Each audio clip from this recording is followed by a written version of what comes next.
கலைஞரின் தொண்டரா, தோழரா, செல்ல பிள்ளையா, உடன்பிறப்பா, பற்றாளரா, வெறியரா, என்னவென்று பாலுவை சொல்வது, இது எல்லாம் கடந்த கலவைதான் பாலுன்னு அன்னைக்கு நான் சொன்னேன். 17 வயசுல தலைவர் கலைஞருடைய பேச்சை கேட்டு அரசியலுக்கு வந்த பாலு இப்போ அவருக்கு வயது 80. நல்லா கவனிச்சுக்கோங்க, அவருக்கு வயது 80, எனக்கு வயது 70. இன்னைக்கு வரைக்கும் ஒரே கொடி, ஒரே இயக்கம், ஒரே தலைமைன்னு கொள்கை வெடிப்போடு இயங்கிக்கிட்டு இருக்காங்க. அந்த அறிமுகம் கிடைச்சப்ப அவரெல்லாம் வாங்க போங்க சார் எப்படி இருக்கீங்க அப்படின்னு நானும் பேசுவேன், அவரும் பேசுவார். அது போக போக என்னப்பா எப்படி இருக்க, அது இன்னும் போக போக யோ என்னையா எப்படி இருக்க, அதுக்கப்புறம் இன்னும் சொல்லணும் பாடா போடான்னு சொல்ற அளவுக்கு கூட மாறிடுச்சு. ஆனா இப்ப பாத்தீங்களா, நான் தலைவர், கட்சியினுடைய தலைவர், அவர் நாடாளுமன்ற கழக குழுவினுடைய தலைவர். இப்ப சொல்ல முடியுமா? சொன்னா அவரை நீங்க விட்டுருவீங்களா?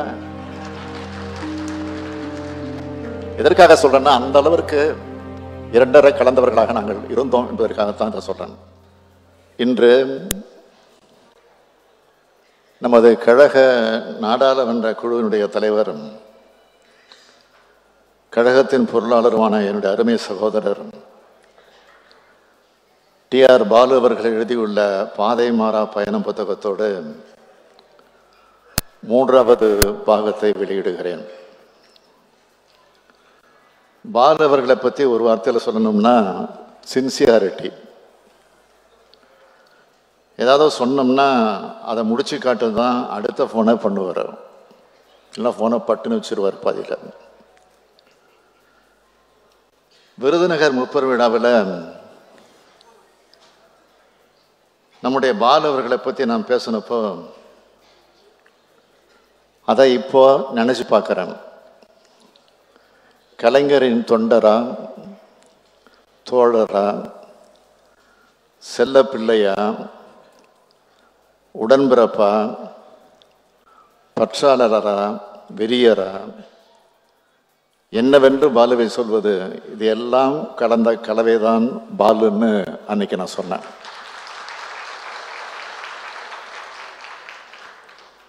அன்னைக்கு நான் சுருக்கமாக சொன்னதுக்கு விளக்க உரையா தன் வரலாற்றை எழுதியிருக்கிறார் நம்முடைய பாலு.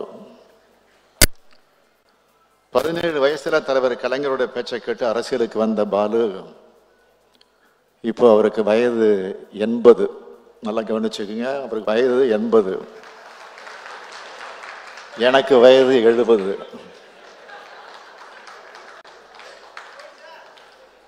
இன்னைக்கு வரைக்கும் ஒரே கொடி, ஒரே இயக்கம், ஒரே தலைமைன்னு கொள்கை வெடிப்போடு இயங்கிக்கிட்டு இருக்காங்க.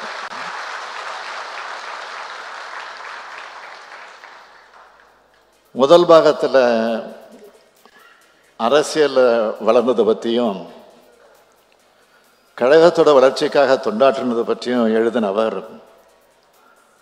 2வது பாகத்தில் அவரால் இந்திய நாடு, நம்முடைய மாநிலமான தமிழ்நாடும் எப்படிப்பட்ட வளர்ச்சியை அடைஞ்சதுன்னு விரிவாக எழுதியிருக்கிறார். கிட்டத்தட்ட 12 ஆண்டுகளாக நாடாளுமன்ற உறுப்பினராக, 12 ஆண்டுகள் ஒன்றியத்தில் அமைச்சராக இருந்திருக்கிறார். நாடாளுமன்றத்தோட 2 அவைகளையும் கழகத்தோட குரலை அவர் கம்பீரமாக ஒழிச்சிருக்கிறார். தமிழ்நாட்டில் ஓடும் தங்க நாற்கார சாலையை இருந்தாலும், தேசிய நெடுஞ்சாலைகள் இருக்கிற பாலமாக இருந்தாலும், இது எல்லாருமே நம்முடைய பாலுவர்களின் திறமைக்கான மகுடங்கள். 12 ஆண்டுகள் ஒன்றிய அமைச்சராக இருந்த பாலு 3 முக்கியமான துறைகளில் முத்திரை பதிச்சார். ஒன்றிய பெட்ரோலியத்துறை அமைச்சராக இருந்தப்போ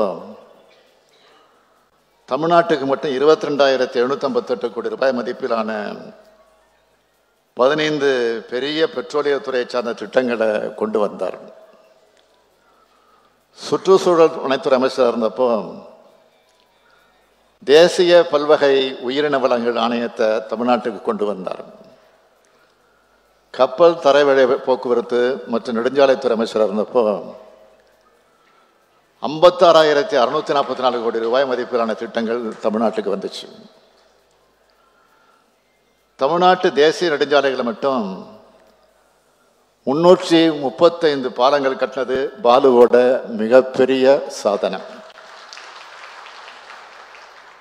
ஆனால் இதையெல்லாம் விட பெரிய சாதனையாக வந்திருக்க வேண்டிய ஒன்று உண்டு.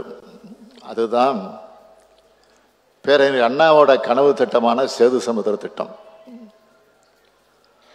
தலைவர் கலைஞருடைய வற்புறுத்தத்தால் இந்த திட்டம் 2004ஆம் ஆண்டு தொடங்கப்பட்டாலும் அடுத்தடுத்து வந்த அரசியல் சூழ்ச்சிகளின் காரணமாக அந்த திட்டம் முடக்கப்பட்டுச்சு. அந்த திட்டம் நிறைவேறி இருந்தால் இந்தியாவோட வளர்ச்சிக்கும் தமிழ்நாட்டோட வளர்ச்சிக்கும் மிக முக்கியமானதாக இன்னைக்கு அது அமைஞ்சிருக்கும். இத்தகைய சாதனை கலைஞராக இருக்கிறது டி.ஆர். பாலு எழுதியிருக்கும் இந்த வாழ்க்கை வரலாறு. அதே போல ஈழத்தமிழ் வெடிகளுக்காக திராவிட முன்னேற்ற கழகம் ஆற்றின பணிகளையும் அதனால் ஆட்சியே இழந்த தியாகத்தையும் யாராலும் மறக்க முடியாது. இனப்படுகொலை மற்றும் மனித உரிமை குற்றச்சாட்டுகளுக்கு ஆளான இலங்கை அரசு மீது விசாரணை நடத்தணும்னு வலியுறுத்தி ஐக்கிய நாடுகள் அவையிடம் கோரிக்கை மனு அளிக்கிறதுக்காக என்னையும் டி.ஆர். பாலு அவர்களையும் தான் தலைவர் கலைஞர் அவர்கள் அனுப்பி வச்சார். ஐநா துணை பொதுச் செயலாளர் யான் லியாசான் அவர்களையும் மனித உரிமை ஆணையம் நவநீதம் பிள்ளை அவர்களையும் சென்று சந்தித்து ஈழத்தமிழர்களுக்காக வாதிட்டோம். இது தொடர்பான முழுமையான செய்திகளை பாலு இந்த நூலில் விளக்கமாக எழுதியிருக்கிறார். தலைவர் கலைஞர் அவர்கள் நிறைவேற்ற பிறகு நடந்த நிகழ்வுகளை சொல்கிறப்போ கழக வரலாறாகவும் என்னோட வரலாறாகவும் அமைஞ்சிருச்சு. கழகத்தையும் என்னையும் பாலுவையும் பிரித்து வரலாற்றை எழுத முடியாது.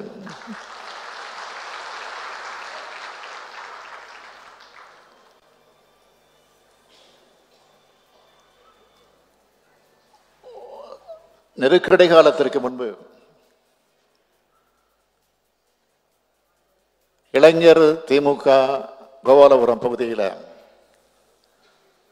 நான் தொடங்கின நேரத்தில் எனக்கு துணையாக இருந்தவர். அவர் அப்போது அண்ணா ஆர்ட்ஸ் அகாடமி என்ற ஒரு நிறுவனத்தை பொதுவாக நடத்தி கொண்டிருந்தார். கழகத்திற்கு துணை செய்யக்கூடிய வகையில் தான் நடத்தி கொண்டிருந்தார். அப்போதான் முதல்ல எனக்கு அவருக்கு அறிமுகம் கிடைச்சது. அந்த அறிமுகம் கிடைச்சப்ப அவரெல்லாம் வாங்க போங்க சார் எப்படி இருக்கீங்க அப்படின்னு நானும் பேசுவேன், அவரும் பேசுவார். அது போக போக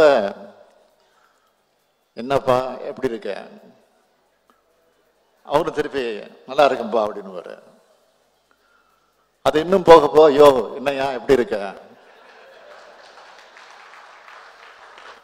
இப்படி மாறிச்சு. அதுக்கப்புறம் இன்னும் சொல்லணும் வாடா போடான்னு சொல்ற அளவுக்கு கூட மாறிடுச்சு. ஆனா இப்ப பாத்தீங்களா அந்த தலைவர் கட்சியினுடைய தலைவர், அவர் நாடாளுமன்ற கழக குழுவினுடைய தலைவர். இப்ப சொல்ல முடியுமா? சொன்னா அவரை நீங்களாம் விட்டுருவீங்களா? எதற்காக சொல்றேன்னா அந்த அளவிற்கு இரண்டரை கலந்தவர்களாக நாங்கள் இருந்தோம் என்பதற்காகத்தான் இதை சொல்றேன். இந்த வளர்ச்சிக்கு பின்னாடி இருக்கிற வழித்தடத்தை விளக்கத்தான் இந்த பாதை மாறா பயணம். இது பாலுவோட வரலாற்று புத்தகம் மட்டுமல்ல, மற்றவர்களுக்கு வழிகாட்டும் புத்தகம். பாஜகவை வீழ்த்த போகிற இந்தியா கூட்டணியோட உருவாக்கத்துல நம்ம பாலுவுக்கு மிக முக்கிய பங்கு இருக்கு. இந்தியாவோட எதிர்காலத்தை மனசுல வச்சு எல்லாரும் கடமையாற்றணும். ஏன்னா நடைபெற இருக்கும் நாடாளுமன்ற தேர்தல்ங்கிறது யார் ஆட்சியில் அமரக்கூடாது என்பதற்காக நடைபெறுகிற தேர்தல். கடந்த 10 ஆண்டு காலமா மக்களுக்கு கொடுத்த எந்த வாக்குறுதியும் நிறைவேற்றாம, தமிழ்நாட்டுக்கும் தமிழ்நாட்டு மக்களுக்கும் எதையும் செய்யாம பேரிடர் பாதிப்புக்கு கூட நிதி ஒதுக்காம இறுதி காலத்தில் ஒரு கோயிலை கட்டி மக்களை திசை திருப்ப பார்க்குது பாஜக தலைமை. தேர்தலை சந்திக்க இருக்கும் பாஜகவுக்கு மக்களிடம் சொல்றதுக்கு சாதனை எதுவும் இல்லை. அதனால்தான் முழுசா கட்டி முடிக்க முடியாத கோயிலை அவசரமாக திறந்து எதையோ சாதிச்சிட்டதாக காட்டிக்கிறாங்க. இது மாதிரியான திசை திருப்புற தந்திரங்களுக்கு மக்கள் சரியான பாடங்கள் கொடுப்பாங்க, இது உறுதி. எல்லா வகையிலுமே மக்களை நசுக்கின ஆட்சி பாஜக. அந்த கோபம் மக்கள் மனசில் இருக்கு. தமிழ்நாட்டில் நம்ம வலுவான கூட்டணி அமைச்சிருக்கிற மாதிரி இந்தியா முழுமைக்கு வலுவான கூட்டணியை உறுதி செய்தாகணும். இந்தியா கூட்டணி கட்சிகள் தங்களுக்குள் தொகுதி பங்கீடு பேச்சுவார்த்தையை அந்தந்த மாநிலங்களில் நடத்தி வர்றதாக செய்திகள் வருது. விரைவில் எல்லாம் நல்லபடியாக முடிந்து நாட்டு மக்களை காப்பாற்ற தமிழ்நாட்டின் முன்னேற்றத்திற்கு உதவும் ஒரு ஒன்றிய அரசை உருவாக்க நாமெல்லாம் தேர்தல் களத்திலே நுழைகிறோம். அதற்கு டி.ஆர். பாலு அவர்கள் தயாராக வேண்டும் என்று இந்த நேரத்தில் கேட்டு, இந்த பணிகளை எல்லாம் வெற்றிகரமாக முடித்த பிறகு இந்த பாதை மாறா பயணத்தோடு அடுத்தடுத்த பாகங்கள் எழுதுவதற்கான வேலைகள் நம்முடைய டி.ஆர். பாலு அவர்களுக்கு காத்திருக்கிறது. தமிழ்நாடு முன்னேற்றத்தின் வரலாற்றை சொல்ல, திராவிட முன்னேற்ற கழக வரலாற்றை, தலைவர் முத்தமிழர் கலைஞரின் வரலாற்றை, இந்த திராவிட மாடல் அரசின் வரலாற்றை தொடர்ந்து கழகத்தினர் எழுதி கொண்டே இருக்க வேண்டும் என்ற வேண்டுகோளை விடுத்து விடைபெறுகிறேன். நன்றி, வணக்கம்.